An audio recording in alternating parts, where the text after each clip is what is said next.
नमस्कार दोस्तों।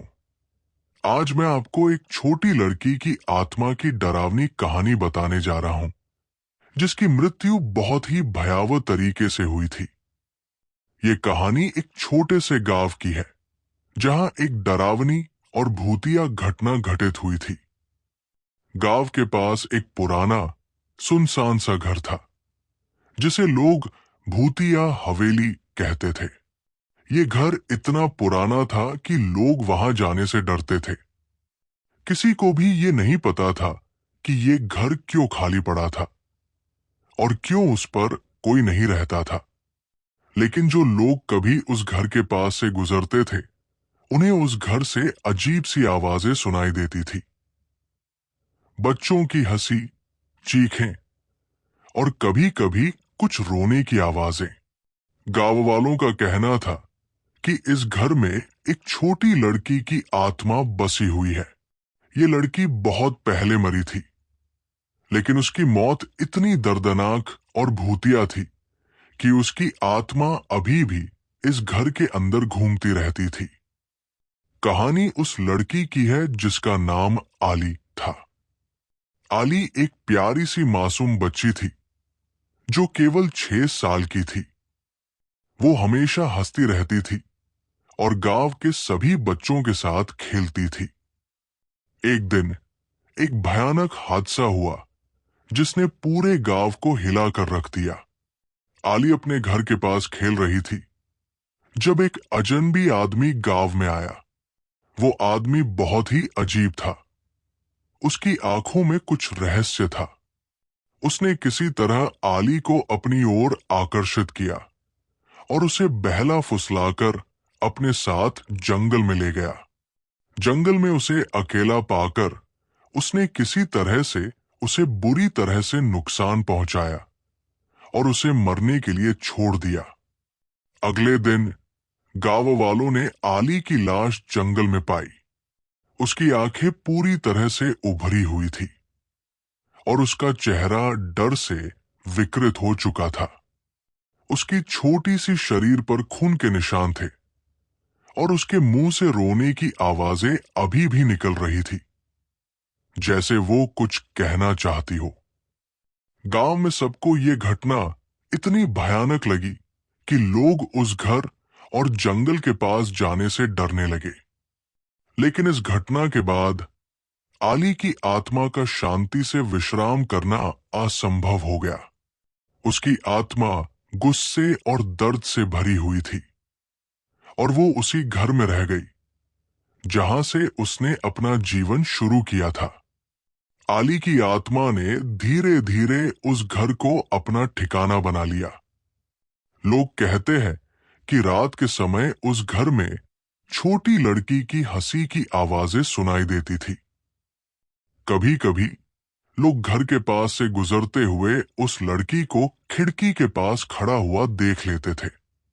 उसकी आंखें बेहद काली हो गई थी और चेहरा इतना डरावना हो चुका था कि कोई भी उसे देखकर डर से कांप उठता था।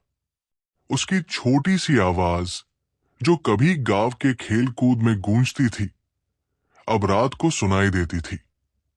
माँ, मुझे छोड़ मत जाना, या पापा, मुझे घर जाने दो। लेकिन कभी किसी ने उसकी मदद करने की हिम्मत नहीं की।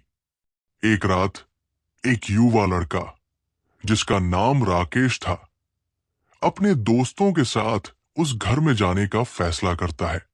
वो भी इन सब बातों को महज अफवाह मानता था। वो और उसके दोस्त उस रात डर के बावजूद उस घर के पास गए। जैसे ही वे घर में दाखिल हुए, एक अजीब सी ठंडक महसूस होने लगी। कमरे के अंदर घना अंधेरा था और दीवारों पर पुराने खून के धब्बे थे। राकेश ने हिम्मत जुटाकर एक जलती हुई मोमबत्ती जलाई और तभी उसने देखा कि घर के एक कोने में एक छोटी सी लड़की खड़ी थी। लड़की के बाल फैले हुए थे और उसकी आंखें पूरी काली हो चुकी थी। उसका चेहरा एकदम विकृत था और वो बिना हिले डुले खड़ी थी। राकेश और उसके दोस्त डर से थरथराने लगे, लेकिन किसी तरह राकेश ने उससे पूछा, तुम कौन हो? लड़की ने अपनी कटीफटी आवाज में जवाब दिया, मैं आली हूं। मुझे छोड़ दो, मुझे यहां से जाने दो। सभी लड़के डर के मारे घबरा गए और भागने लगे। लेकिन तभी आली की आत्मा ने उन्हें रोक लिया। वो एक भयानक चीख के साथ उनके सामने आ खड़ी हुई और कहा, तुम मुझे यहां छोड़ गए हो, अब तुम सबको मैं नहीं छोड़ूंगी। राकेश और उसके दोस्त चीखते हुए घर से बाहर दौड़े। लेकिन इस घटना के बाद राकेश की हालत और भी बुरी हो गई। उसे हमेशा उसी लड़की की आवाजें सुनाई देती थी और उसकी आंखों में हमेशा डर और गुस्सा छाया रहता था। कुछ दिनों बाद वो भी अचानक गायब हो गया और उसकी कोई खबर नहीं मिली। गांव वालों का कहना है कि राकेश अब भी उसी घर के पास देखा जाता है जहां आली की आत्मा बसी हुई है। रात के समय लोग उस घर के पास से गुजरते हुए उस लड़की की चीखें सुन सकते हैं। कहते हैं कि जो भी उस घर के अंदर जाता है वो कभी वापस नहीं लौटता। आली की आत्मा अब भी शांति की तलाश में है और उसकी प्यारी सी हंसी रात के सन्नाटे में गूंजती रहती है। गांव वाले अब उस घर के पास जाने से डरते हैं और किसी को भी उस जगह के पास जाने की हिम्मत नहीं होती। वे मानते हैं कि आली की आत्मा कभी शांत नहीं हो सकती और वो हमेशा उन लोगों को अपनी तरफ खींचेगी जो उसके दर्द और पीड़ा को समझने की कोशिश करेंगे। गांव में हुई भूतिया घटनाओं के बाद लोगों ने आली की आत्मा के डर को अपनी जिंदगी का हिस्सा बना लिया था। वे जानते थे कि अगर किसी ने उस पुरानी हवेली का रुख किया तो वो कभी न लौटेगा। लेकिन वक्त की रफ्तार और जिज्ञासा ने कुछ और ही कहानी बनाई। एक दिन गांव में एक युवा लड़की साक्षी आई। वो एक शोधकर्ता थी और पुरानी भूतिया घटनाओं पर काम करती थी। गांव वालों ने उसे पहले ही बताया था कि आली की आत्मा के बारे में जो कुछ भी वो सुने वो सच है। लेकिन साक्षी को इन सारी बातों का कोई डर नहीं था। उसका मानना था कि सब कुछ एक डर है और वह इसे वैज्ञानिक दृष्टिकोण से समझना चाहती थी। साक्षी ने गांव के बुजुर्गों से आली की कहानी सुनी और उसने फैसला किया कि वो उस पुरानी हवेली में जाकर इसकी सच्चाई जानने की कोशिश करेगी। गांव वाले उसे बहुत बार चेतावनी देते रहे, लेकिन साक्षी का मन नहीं बदला। वो अपने कैमरे और एक रिकॉर्डिंग डिवाइस के साथ हवेली की ओर चल पड़ी। रात का वक्त था जब साक्षी हवेली तक पहुंची। हवेली की दीवारें खंडहर हो चुकी थी और सामने के दरवाजे पर जंग लगे हुए थे। हवा में हल्की सी गूंज थी और दूर दूर तक चुप थी। साक्षी ने हिम्मत जुटाई और दरवाजे को खोला। जैसे ही उसने अंदर कदम रखा, एक अजीब सी ठंडक ने उसे घेर लिया। वो समझ गई कि ये कोई सामान्य घर नहीं है, बल्कि ये किसी असाधारण ताकत का घर है। वो अंदर जाती है और जैसे ही वो कुछ कदम बढ़ती है, उसकी आंखों के सामने आली की धुंधली सी छाया आती है। वो तुरंत कैमरा चलाती है और अपने हाथ से रिकॉर्डिंग शुरू कर देती है। कमरे में कहीं से छोटी लड़की की हंसी की आवाज सुनाई देती है। साक्षी की नजरें चौकन्नी हो जाती है और वो घबराती हुई कहती है, तुम कौन हो? क्या तुम आली हो? आली की आत्मा, जो अब तक चुपचाप खड़ी थी, अचानक आगे बढ़ती है और एक दर्दनाक चीख के साथ बोलती है, तुम नहीं समझ सकोगी कि मैंने किस दर्द को सहा है। अब तुम भी मुझे समझोगी। साक्षी के दिल की धड़कन तेज हो जाती है। वो समझ नहीं पाती कि क्या हो रहा है और फिर अचानक आली की आत्मा एक जोरदार ठाका मारते हुए साक्षी के सामने आ जाती है। उसकी आंखें पूरी काली हो चुकी थी और उसका चेहरा डरावने विकृत रूप में बदल चुका था। तुमने मेरी मदद नहीं की, तुम सबने मुझे छोड़ दिया, अब तुम मेरी तरह होगे, आली की आत्मा ने कहा। और इससे पहले कि साक्षी कुछ समझ पाती, उसे महसूस हुआ कि उसके शरीर में कोई अजीब सी ताकत घुसने लगी है। उसके हाथ ठंडे पड़ने लगे और वो अंदर से बेजान महसूस करने लगी। साक्षी की आंखें घूमने लगी और उसकी आवाज कांपने लगी। नहीं, मैं तुम्हारी मदद करूंगी, मुझे मुझे जाने दो। लेकिन आली की आत्मा को अब कोई तरस नहीं था। उसने साक्षी को अपनी गिरफ्त में ले लिया और उसकी आंखों में एक और गहरा अंधेरा समा गया। साक्षी पूरी तरह से बेहाल हो गई और उसकी आंखों में उसी दर्द और गुस्से का असर साफ दिखाई देने लगा जो आली की आत्मा में था। तभी कमरे में अचानक एक और तेज चीख गूंज उठी। ये चीख किसी इंसान की नहीं, बल्कि एक आत्मा के बदले की चीख थी। हवेली के भीतर जो सब कुछ घटित हो रहा था, वो अब साक्षी के भीतर समा गया था। उसकी आंखों में वही काले धब्बे उभर आए और उसके चेहरे पर भी वही विकृत हंसी बिखर गई। अब वो भी आली की आत्मा के साथ मिल चुकी थी। गांव में अगले दिन खबर आई कि साक्षी अचानक गायब हो गई है। कोई नहीं जान पाया कि वो कहाँ चली गई, लेकिन गांव वालों का मानना था कि वो अब आली की आत्मा का हिस्सा बन चुकी थी। कुछ लोग कहते थे कि उन्होंने साक्षी को हवेली के पास देखा था और उसकी आंखों में वही अंधेरा और भय था जैसा आली की आत्मा में था। अब साक्षी की आत्मा भी हवेली में खो चुकी थी। जब भी कोई उस घर के पास जाता, उसे साक्षी और आली की एक साथ डरावनी हंसी सुनाई देती थी। अब हवेली केवल एक खंडहर नहीं, बल्कि एक जगह बन गई थी जहां उन आत्माओं का बदला पूरी तरह से लिया जा चुका था। गांव वालों ने फिर से अपने बच्चों को उस रास्ते से दूर रखना शुरू कर दिया। वे जानते थे कि अगर कोई आली की आत्मा के पास गया तो वो केवल आत्माओं की तादाद में एक और नाम होगा। अब हर रात हवेली के पास एक सन्नाटा सा छा जाता है, लेकिन बीच बीच में छोटी बच्ची की हंसी और किसी और की चीखें सुनाई देती है। लोग कहते हैं कि अगर आप रात के समय उस हवेली के पास से गुजरें तो आपको साक्षी और आली की आत्माएं आपकी ओर बढ़ते हुए नजर आ सकती है और उनकी आंखों में वही अंधेरा और डर होगा जो कभी गांव वालों ने देखा था। गांव में घटी घटनाओं के बाद हवेली और आसपास का इलाका पूरी तरह से वीरान हो गया था। लोग उस जगह को न तो देखना चाहते थे और न ही उसके पास से गुजरने की हिम्मत रखते थे।